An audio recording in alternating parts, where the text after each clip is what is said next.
السلام عليكم. عليكم عليكم السلام السلام ورحمة ورحمة الله. قرشون. تفضل حبيبي، السلام عليكم. السلام عليكم، وشلونك؟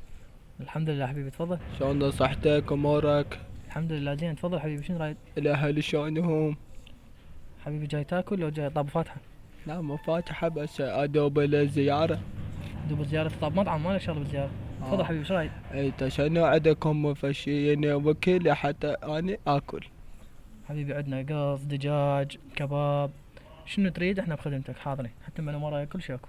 يعني عندكم قص ودجاج وكباب؟ اي كل شيء عندنا. تفضل حبيبي، شو رايد؟ قول احنا بخدمتك.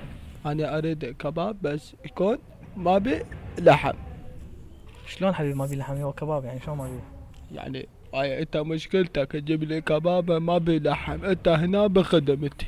ادري بخدمتك حبيبي، بس كباب بدون لحم. اجيب لك بس خبز؟ شنو ايش رايد؟ قول اريد كباب ما بي لحم. حبيبي، اجيب لك بس خبز يعني كباب ما بي لحم شلون؟ شنو بس خبز؟ مو طيقاني بس خبز، لا اريد لا حبيبي، كباب لا ما لا بي لا لا لحم. عفوا، لا حشاك حبيبي، بس لا اقول يعني ايش رايد انت تقول. وانا مسؤول الفندق جيبه.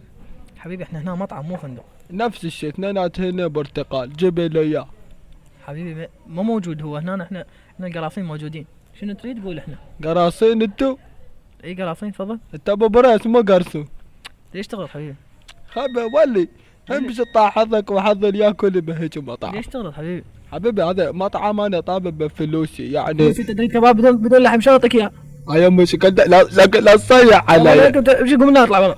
لا تصيح علي.